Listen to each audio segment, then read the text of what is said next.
Nahki, goal for you today at 7 this season. Almost a complete team performance today from Queen's Park Rangers. Yeah, of course, delighted to get on the score sheet. As a striker, that's what you want to be doing.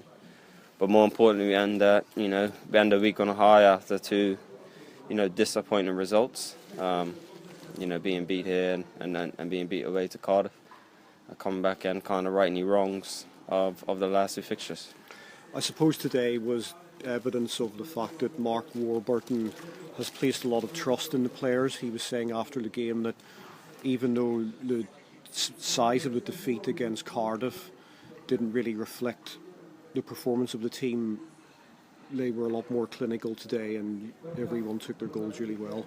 Yeah, of course. It's always good when you see all the attacking players getting in on it, having an influence. And good to see Bright getting a score sheet after, waiting a little while for his goal. Ebbs getting a goal after a few games. Jordan as well. And happy to, of course, have scored. It's important. The manager's got faith in everyone here. He knows he can make changes. It's a difficult sport to get in because we're in a good place right now. And, some weeks we're not going to play well, some weeks we're going to play well and lose. But today I think we played well and won and we're deserved winners of today's fixture.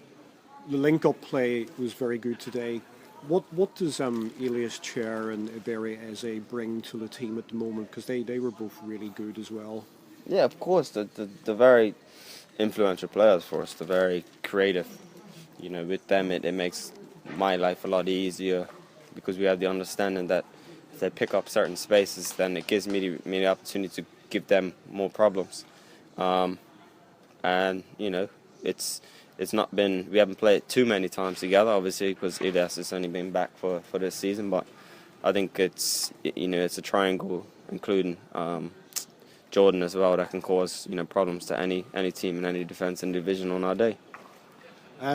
Last season you were saying that the QPR fans hadn't seen the best of you so far, but this season things are really beginning to click and probably, again, evidence of what you believe you're capable of.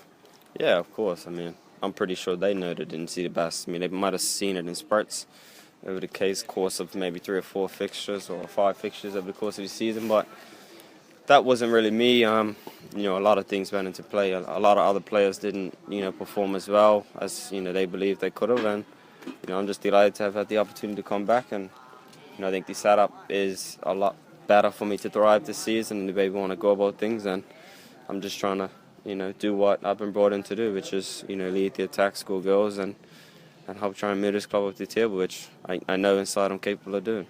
Has the manager coming in helped with the mindset? I would have to say yes. So far so good. He's had a big influence on the way we want to go about things. That underdog mentality.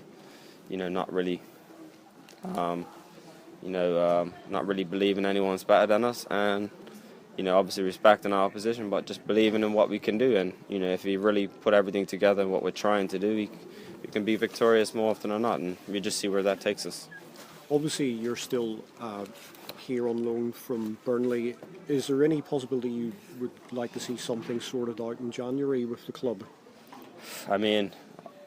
That's all stuff that's beyond any of my decision making, of course. But I think the club, the fans, the board, everyone knows, what my decision will be. Of course, I love it here. It feels like home to me. But of course, football is a business and there's a lot more that goes into it than just me saying I'd like to stay here. But if it was possible, I wouldn't hesitate one bit.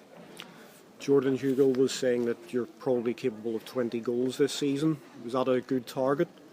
Yeah, I think he knows that I have the capabilities of doing that, and I think he does as well. And if we both can go on and score 15 plus goals each, which we are on course to do, but let's not get ahead of ourselves. Let's take it week by week. But if we can do that, that gives this club a good platform to try and get there. So as long as we can get the other areas right, defensively, which I know we are capable of. But look, the end of the season, anything is possible. We are where we are. We're not far off the top. We could easily be a bit higher, a bit lower, but we're not getting ahead of ourselves, and we're just excited to see where it takes us. But we're in a good place, so yeah, happy. An excellent performance from you personally today. That's a really good springboard for the international break. Big game for Bermuda. Yeah, it's always good to go back home on the back of a win, which gives us confidence, that winning feeling, the back of a goal, that personal confidence, and yeah, we're going into what is our country's biggest game against Mexico. We're the underdogs, but it's like coming back from QPR. We're the underdogs a lot this season. We just see where that takes us, but I'm excited for it. What would it mean to you to score the winning goal against Mexico? It's what dreams are made of. I played in a lot of big games, so for me, it could be the biggest game, just because of the size and the stature of Mexico and how established they are as a country. I couldn't imagine this a few years ago. We was playing against like the Bahamas and St. Kitts, small nations, and now we're playing against Mexico and Panama, huge nations. So excited, looking ready for the task, see where it gets us. But we have nothing to lose. They have everything to lose, and we're not expected to do anything. But I'll be happy to score the win, of course, if that's possible.